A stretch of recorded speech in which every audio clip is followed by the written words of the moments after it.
So today I will present some of the work we have been doing in my group to study basically interconnection issues in biomolecular networks. And let me start out by giving a quick motivation of why do we care about engineering biomolecular networks. I'm sure you have seen this several times in the workshop, but doesn't hurt to see it again.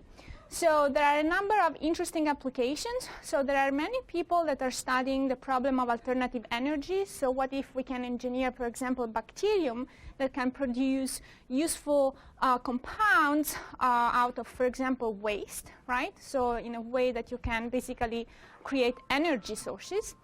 There are other people that focus on computing applications, right? There is this big area called DNA computing, in which people try to exploit all the properties of DNA to create computing machines. And then there are other applications more toward biosensing, right? People are trying to understand how do you design arrays of biosensors that can recognize, for example, specific chemical signatures. And then we go to my favorite application, which is the medical application. So, and here I'm showing you a movie. How many people have not seen this movie?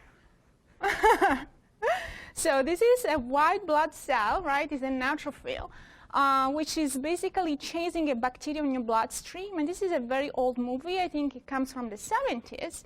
But when I saw this, since I am a control design person, I got very excited because I thought, wow, this is a great example of a sensing, a computation, and an actuation component, right? All connected together in a feedback loop, right? So what if we can then re-extract, right, the sensing, the computation, the actuation part, and recombine them together to create new functions? So that's what really got me into this field. So here is the outline of the talk. I will spend some time introducing the basic problem we work on, modularity and retroactivity. And then I will focus on the special case on gene transcription networks, understanding modularity issues there.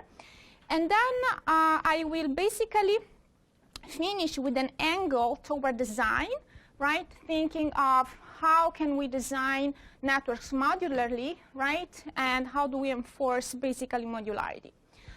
So let me start out by introducing what I mean by modularity, okay? So modularity is basically a fundamental property that guarantees that the input-output behavior of a system does not change when you connect the system, okay?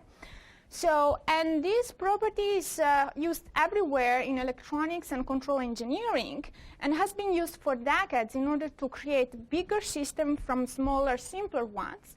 Here is a very early example of an analog circuit which was implementing a proportional integral derivative controller, which has been used all over the places in industry. And that's composed of 4 modules, a proportional term, and derivative term, an integral term, and a summer. And when people were building the system, they never really worried about the question, are we sure that when we connect these components together, the summer is still a summer? Right? The integrator is still an integrator. It's given that these modules behave as an isolation when you connect them. The reason why that happens is a deeper question and actually relies on the properties of the operational amplifiers that these compounds use. Okay? Those are really the key that enable modular design in electronics.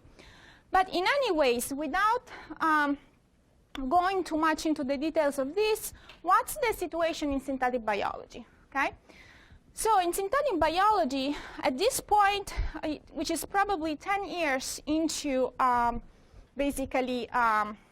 so if you think of the first circuit, the repressilator was built in year 2000, we are probably 12, 13 years in the field, and people have been constructing a lot of modules, okay? So here I'm just showing a handful of them. So we have the repressilator here, which will be built in year 2000 by Michael Elowitz. There is the activator repressor clock here, the toggle by Jim Collins, and then a self-repress and self-activating circuit.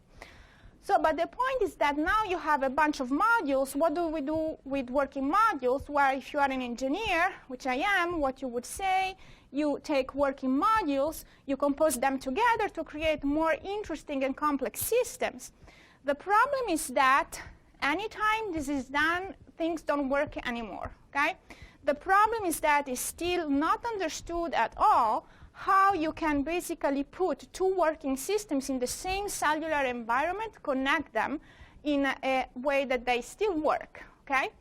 So this is actually a failure of modularity, okay? So it's not true anymore that when you compose things together, they work as they were working by themselves.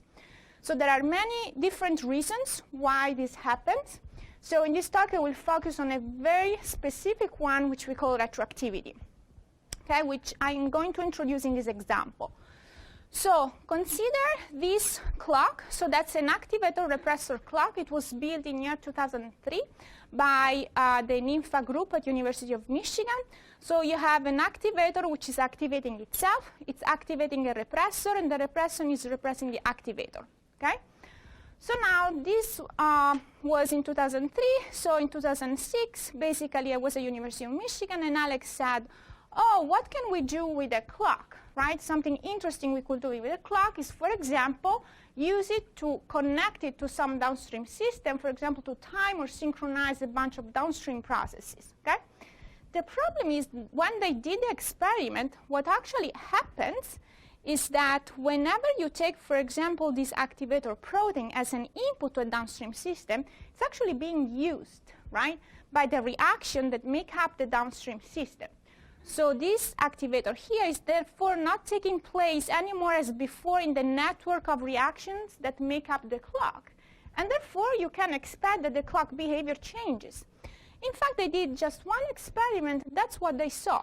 So when the clock was in, quote, in isolation, what they saw that there was this competition between the activator repressor clock, which is very well understood because this is an hysteresis-based oscillator. You have competition between the activator and the repressor.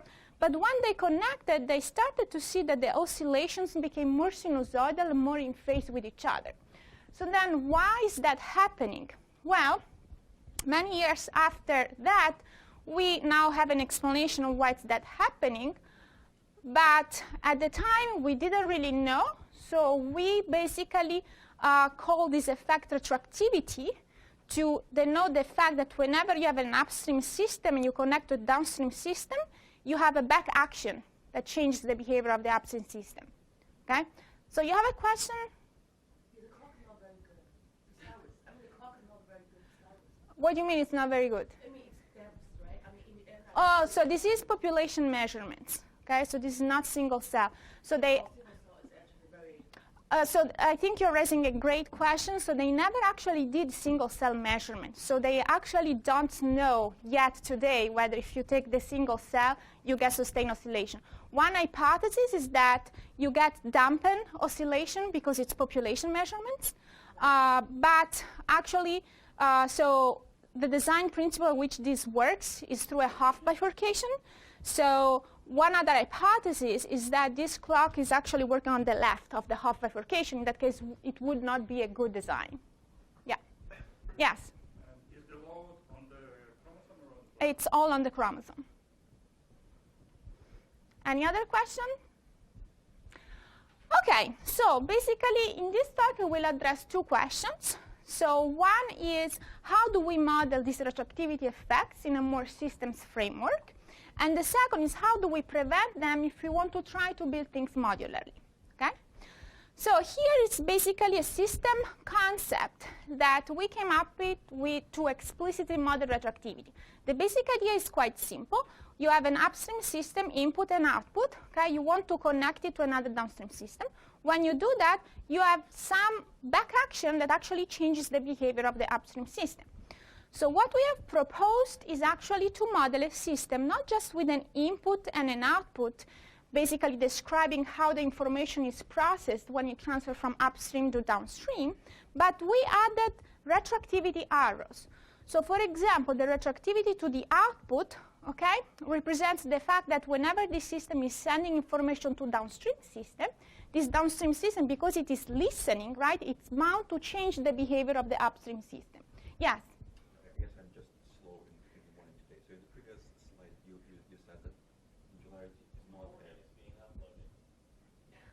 It's not me. The modularity is not a natural system, natural property of biological system, Yes. right? And immediately I'm trying to contrast this to let's say, a computer, right? The same story is there in some sense that if I run a clock in a computer, I better have enough current in the clock Absolutely. to sustain Yes. every single one of the boards, right? Yes. So is it really, in some sense, fair to say that modularity is not a property of biologicals? It's just, it's as much property of not a property of biological systems as essentially any other system that we. I think you are absolutely right, and I didn't spend much time to talk about why we take modularity for granted in electronics, for example.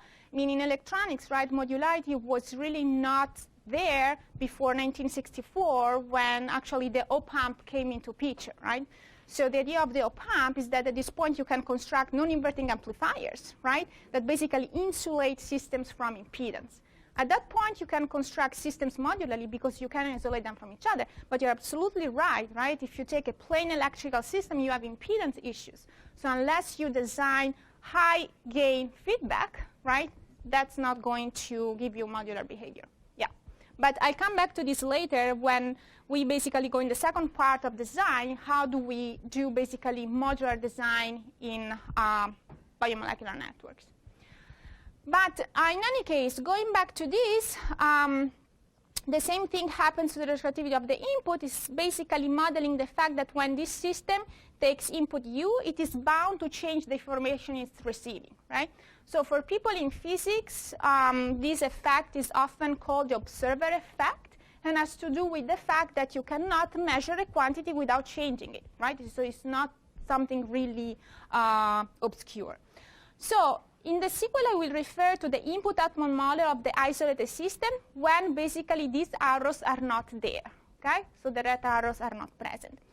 Now, when you have more systems and you want to connect them, you have to be careful in connecting also the retroactivity arrows.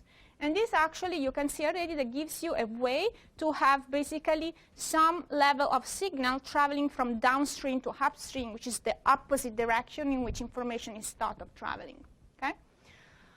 Okay, so let me then go back to the special case of transcription networks. So a gene regulatory network is usually seen as a set of nodes with activation or repression interactions. Now, if you blow up in one of these nodes, you'll see a transcription component, right? So a transcription component is a system that takes the transcription factor as an input. It's regulating the promoter activity and produces as an output another transcription factor, okay? So it is often the case that these systems in the lab are characterized through input-output experiments. So you change the input, you measure the output, and you see what's the input-output response. So the question we are asking is the input-output response that you get when you characterize this thing in isolation the same when you put it back in the network, okay? So the answer is no, okay? But let's try to understand why it is no, okay? So here is a transcription component, okay? So it's isolated.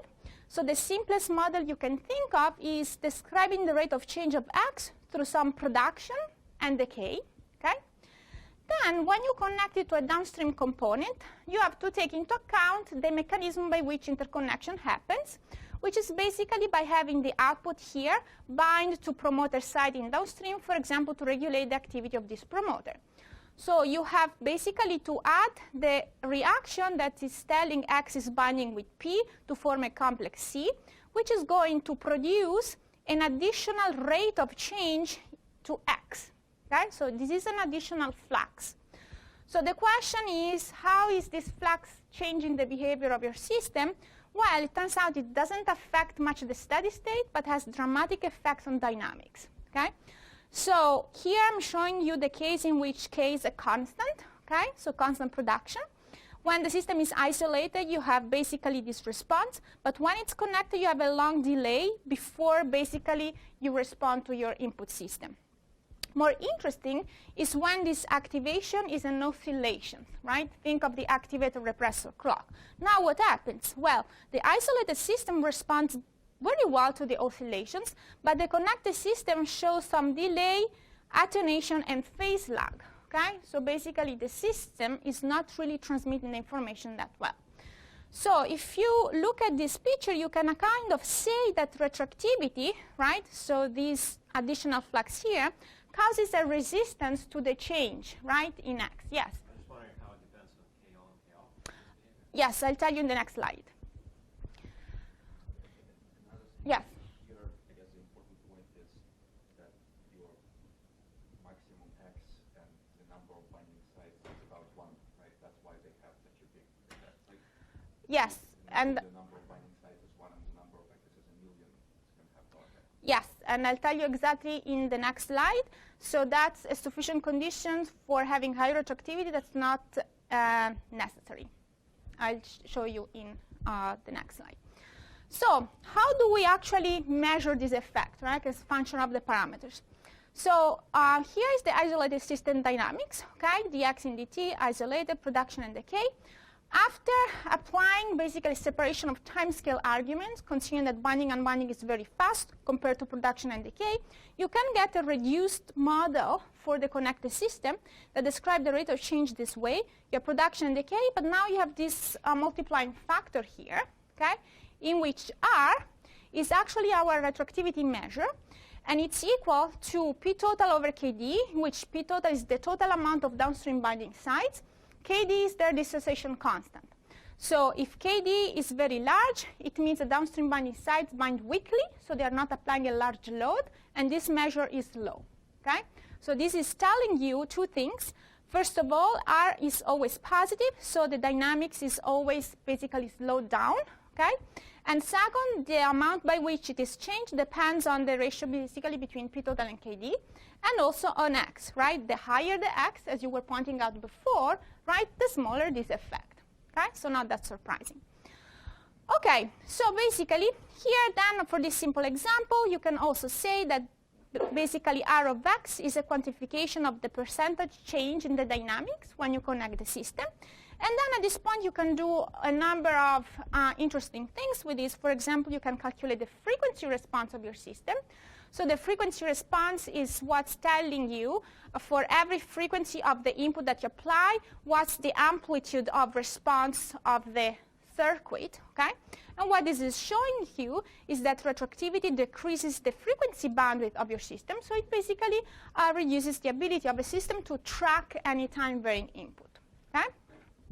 Okay, so, but this is for the very simple case of one transcription component with one downstream system. It turns out you can extend this idea to general networks, okay? So now think of having an upstream network, okay, being your module A, and a downstream network being your module B.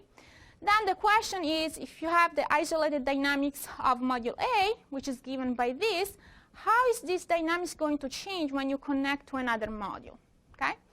So it turns out that you can still use timescale separation arguments in order to come up to an expression, and this is probably the ugliest formula you see today. So this is basically telling you that the dynamics of your network A is basically given by the dynamics of the isolated A, and then you have a bunch of multiplying factors here. So this RA is the measure of the internal refractivity of module A. So it's basically telling you within the module how each downstream node is affecting the upstream one because of retroactivity, okay? Same thing for network B. But the most interesting part is this. So that's the retroactivity of the input of module B. That's basically telling you the effect of S, okay? So this delta R, it's basically a matrix whose entries look a lot like the R of X in the previous slide. So they are basically quantified as function of the downstream binding sites. They're basically dissociation constants, and so on and so forth. And delta Rx is 0, right? Meaning that X dot is equal to the isolated behavior. So when this input impedance is 0, not surprisingly, right, the isolated system dynamics is the same as the connected system dynamics. So at this point, what we basically have is that whenever you have the isolated dynamics of a module, you can predict the behavior of the connected module by basically knowing the isolated dynamics the input retroactivity, and the internal retroactivity. Okay? And those are all matrices that depend on measurable parameters. Okay? But at this point, let me go a little bit to what we can experimentally measure. Okay? So at this point, we wanted really to test this dynamic effect of retroactivity in vivo. And what we did, we assembled a very simple system. So we had a transcription component here that takes ATC as an input and basically gives you LAC-I protein as an output. And then we have a reporter system here, which is GFP. And then basically we added in the connected configuration a number of downstream clients, okay, for our LAC-I protein. So this is the isolated configuration. This is the connected configuration. Note that both the downstream clients and the reporter are applying some retroactivity, okay? So the copy number plasmid that we used for the circuit was PAC-YC, the same for the reporter, so it's like 15, 20 copies. And instead, we used a high copy number plasmid for the downstream client. So ultimately, the ratio between the circuit and the load plasmid was about 2-3 folds, okay? So here is basically the model. So if you look at the model is predicting actually the following. So it's predicted that when you apply a step of ATC, basically the connected system has some delay in responding.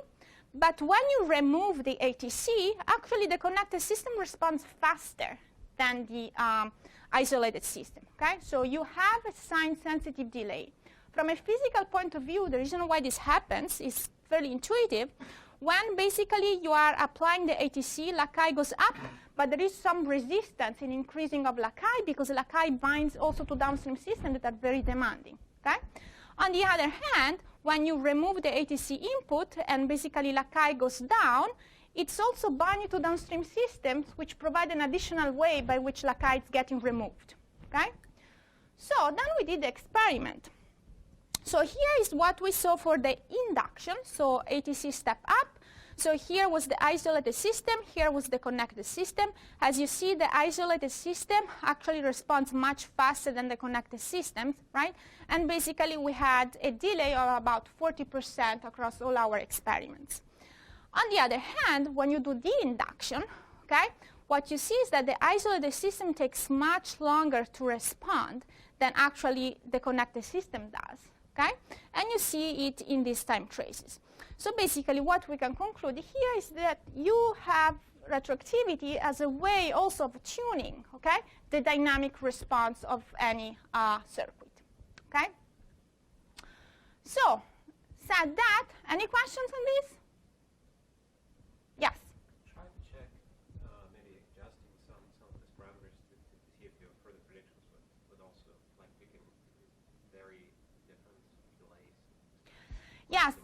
Yes, absolutely. So one thing, for example, we could do is to change the copy number plasmid of the load, right? So that should hopefully, for example, if we decrease the copy number of the load, we already know that these curves are going to get closer to each other.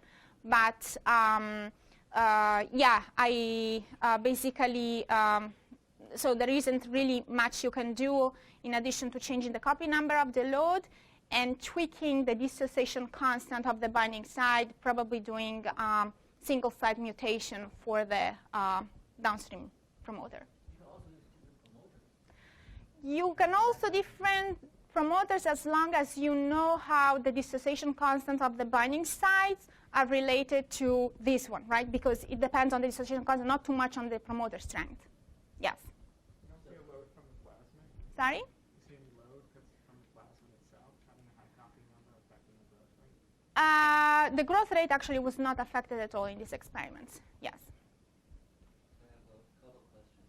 Yes. So, in this set of experiments, suppose you want to track the activation of the client, right? So, how is the load, if you vary the load, how is the load going to affect the module activity and the client activity differently or similarly?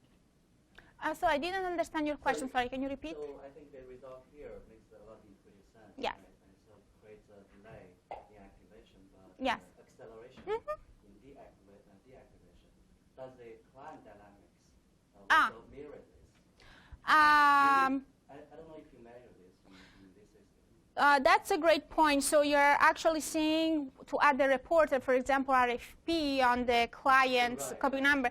We haven't done that, but yeah, that's on our to-do list.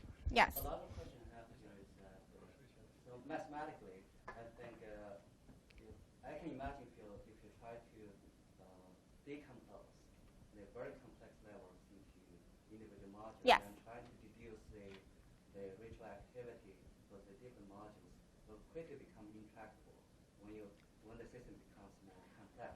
Right, so basically starting from a large system, decomposing into low retroactivity, yeah, it's a combinatorial problem, right? Yeah. What do you do with that? Oh, we are not interested in that problem, actually. So we go the other way around. So we start from small systems and want to understand, it's more a design question. I have a small system, I want to understand how its behavior is going to change when you connect it, because we provide basically a bottom-up approach to design. So we don't handle at all the combinatorial problem, which is there. I mean, it's not. Necessarily going to the same problem. Let's say if you have a module that's loading different output modules, right? Yes. Then there will be multiple modules generating this retroactivity to your driving module. Right? Yeah. Necessarily will get into that problem. No, because actually it depends what is the question you want to address, right? If I have module A and it's a well-defined module, so that's untouched, right? Then if I want to understand how this module behavior is going to change when I connect it to a number of systems, right?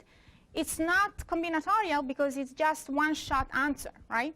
So because once I have my upstream system and I know the downstream one, I know the retroactivities already, right? So your question is probably more, if I have a large network, I want to decompose it instead in parts that minimize somehow retroactivity. There you have the combinatorial question, but we don't look at that.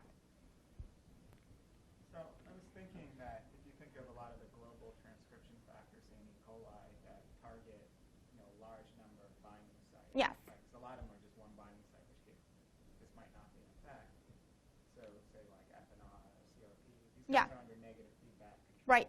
Would that attenuate the retroactivity? Hold on. Because you would actually sense how much you have by looking at your own binding site and adjust them out. So actually, that's a great question. So we have been looking at that, actually.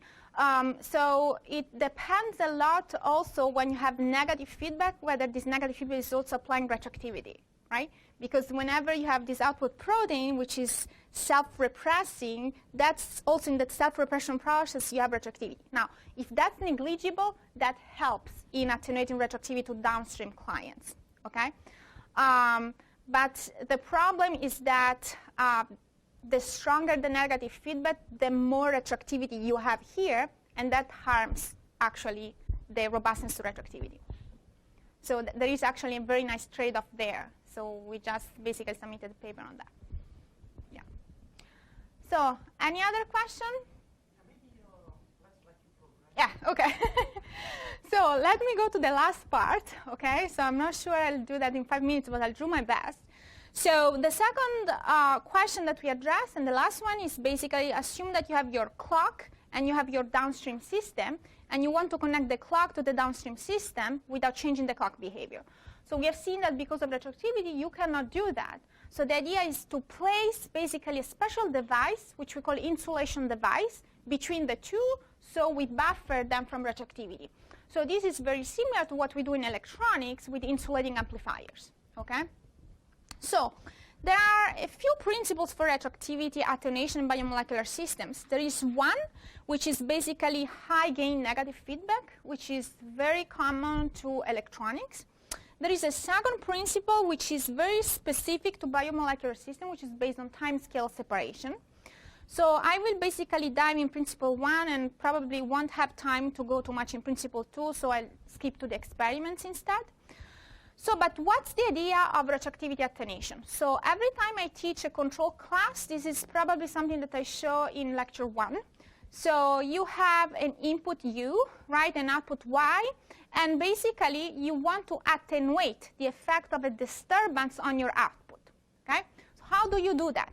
So you take your input, you apply a huge gain G, so that when the amplified input is compared to S, UG is much larger than S, So in principle, UG dominates S. Okay?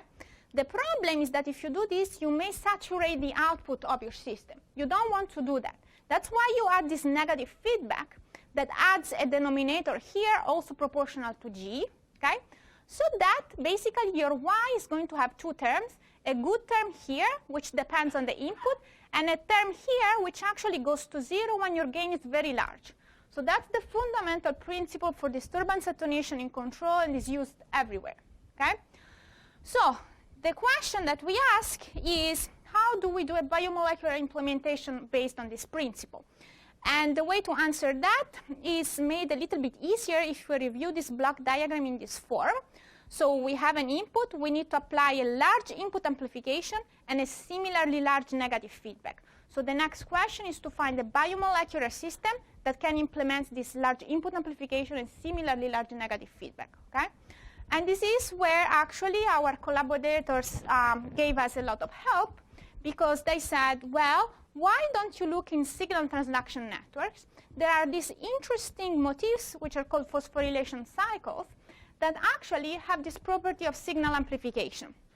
So if you look at phosphorylation cycle, you have a kinase, which is transforming a substrate to an active form, and then the active form is deactivated by a phosphatase. So our idea here was that amplification would occur through this forward reaction here, and the negative feedback would occur through the backward reaction here. Okay? Ideally, if these two blue arrows are strong enough, then the presence of downstream systems should not affect the dynamic response of X to Z. Okay? So basically, the first thing we do is write toy models, so the simplest models possible. In this case, one-step reaction model for phosphorylation and dephosphorylation. We have the connection with downstream. And pretty much you reach the end in which the rate of change of your output has this form, in which now Z is your input U. Basically, X star is your output Y. G is the input amplification here, which is proportional to the total amount of substrate, not surprisingly. Okay? And the negative feedback here, G prime, is proportional to the total amount of phosphatase. So this is telling you that you can tune the G and G prime gain in phosphorylation cycles by basically increasing substrate and phosphatase amounts, and those are things you can directly do in your system. Okay? So, of course, so now I'm running out of time, but bottom line, to make a long story short, so what we did, we went back with this to our collaborator in the med school, asking him if we could build a system to test this idea. And he refused. He refused because he wasn't trusting a model that is so simple. Okay? Of course, it's one differential equation. These people are used to deal with system of like 30, 50 differential equations. So that's why we had to go back for the next 2 years in finding out another way to explain why the system would work. And that's basically what motivated Principle 2. Of course, I don't have time to go there, but pretty much Principles 2 is telling you one very simple thing, that because of the structure of the interconnection, whenever the dynamics of this system is very fast compared to the input, you attenuate retroactivity. And of course, you know that phosphorylation reactions are very fast, right? For sure, compared to gene expression. So that's where, so leaving the details, so we went back, we did a larger model, we showed simulation results. We took our collaborators' model that had, I think, 35 differential equations. We're able to show the principle on that system. And finally, he agreed to do the experiment. Okay? So the experiment that he designed was the following. So he basically had to select a phosphorylation cycle, which was our candidate insulation device, with a downstream load. Okay? In a situation where he could tune the gains, okay, the arrow strength. So the P2 UMP system is a system that Alex Nympha has studied for many, many years. So he chose this system. So this was our candidate insulation device. This was our input. So UT and UR enzyme are enzymes that activate and deactivate, okay, this protein. And the downstream system is basically the NR2 cycle, okay? So this is basically a very well-studied pathway in the nitrogen assimilation control network of E. coli. So what he did, he basically purified the system and reconstituted it in vitro in a way that provided an ideal system to study retroactivity. So basically, we have the input here, the output, which is measured, the gains, UT and UR enzymes, and the downstream system applying retroactivity. So then, basically, what we did, we basically first studied the system under low gains, so low UT and UR enzymes. And as you can see, basically, you have that the system gets delayed in the presence of the load, as we have seen before, okay? And then we also calculated the frequency response. So we applied a bunch of injections of glutamine going at higher and higher frequency. And as you can see in black, the isolated system responds much better than the connected system, which fails to respond at higher frequencies. This is showing you basically that the connected system has lower bandwidth than the isolated system. But then let me go to the final experiment. And to give you an idea, this final experiment happened in 2010. And our first hypothesis brought to our collaborator was in 2007. Okay, so that's how long it took us to convince them finally to do the experiment. So, so just to recall, here is our system. And the gains, G and G prime, which we have to tune to make this into an insulator, are basically the strength of this arrow, so are the UT and UR enzymes. And Alex in this system can tune exactly these gains. So here are the experimental results. So going from left to right, we increase the gains. As you can see, the isolated and connected system become closer to each other, denoting that basically with high gains, you attenuate retroactivity effects. So that was basically that. That's the conclusion, summary, and those are actually the people that did the work. My students, Sridhar and Andras, and Alex and Pen that actually did the in vitro experiments. Thanks.